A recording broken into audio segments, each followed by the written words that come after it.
এই একই অবস্থা আপনারা প্রতিটি জায়গায় যেখানে যাবেন দেখতে পাবেন ভক্ত ভক্তি শ্রদ্ধা সহকারে কীর্তন শুনে। একবার সবাই মিলে বলুন রাধা রানী কি জয়টা কি জয় বলবে, শ্যাম সুন্দর কি, মদন মোহন কি, বেড়েছে আরো বাড়বে, হরিবাসর কি, সাধুগুরু বৈষ্ণব কি, বরম রাজ্যে কি। প্রমাণ হয়ে গেছে আপনার মতো ঢুকে গেছে। আমি কি বলছি জানি সবই জয় দিচ্ছেন, মানে বুঝলাম যে আপনি মানে ঢুকে গেছেন। বেশ একটু সময় নিয়ে আপনাদের কাছে একটু আপনারা পাখা করবেন, অবশ্যই গরমে বড় কষ্ট পাচ্ছেন বাচ্চা নিয়ে, বেশ করে দিন। আজকে দুর্গা মাতার উপলক্ষে কীর্তন, তাই তো দেবগুণ হারা না, বেশ এবার করবেন। মা দুর্গা আসেন কেন আমাদের কাছে?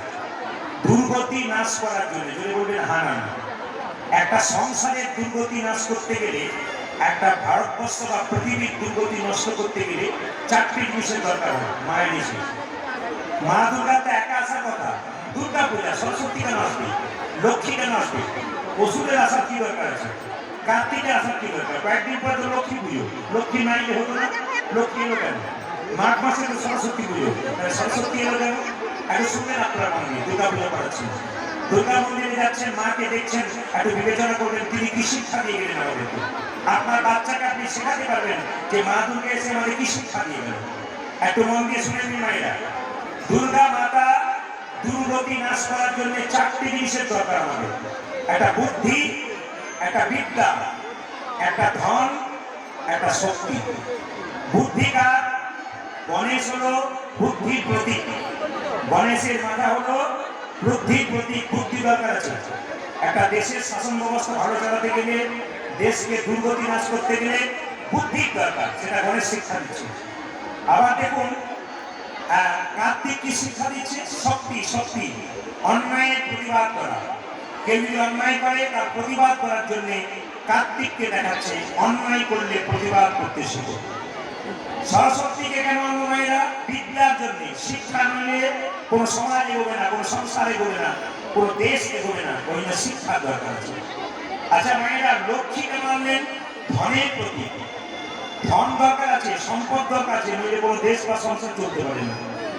এবার আপনাদের বুঝিয়ে দিই, মা দুর্গার চরণতলে ওষুধ কেন আছে, ওষুধের পুজো কেন হলো, ওষুধটাকে না আনলে হতো। জেনে নিন ওষুধ কেন এলো।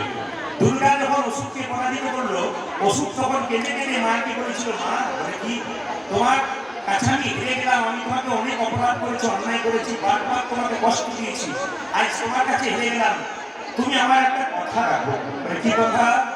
না যেখানে তোমার পুজো হবে তোমার চরণ তলে যেন আমাকে বসিয়ে দেবে। কেন না, তোমার উপরে যখন ভক্ত ফুল দেবে বা বৈষ্ণব ফুল দেবে বা ব্রাহ্মণ ফুল দেবে, সেই ফুল যেন আমার মাথায় পড়ে, আমার অসুর জন্ম দেবে, মুক্তি দেবে। কি সুন্দর শিক্ষা দিচ্ছে।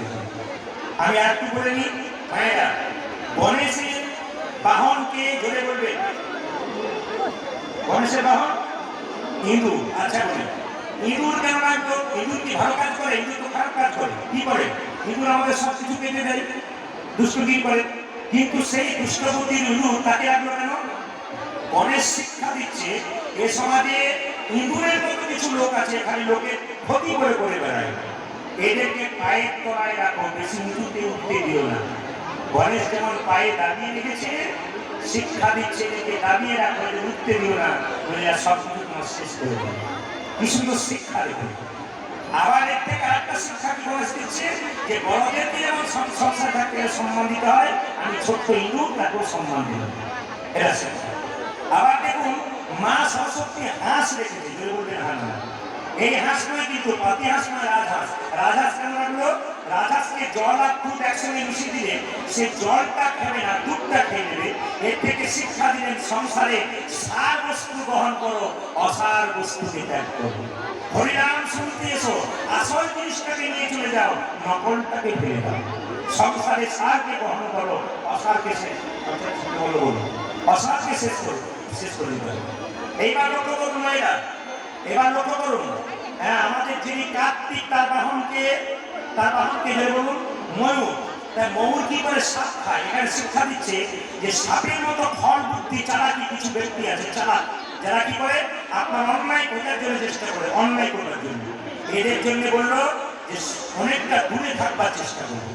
মৌর যেমন সাপকে খেয়ে নেয়, ওরকম ঘরবুদ্ধি সম্পন্ন মানুষ যদি আপনার সামনে আসে একটু দূরে রাখবেন।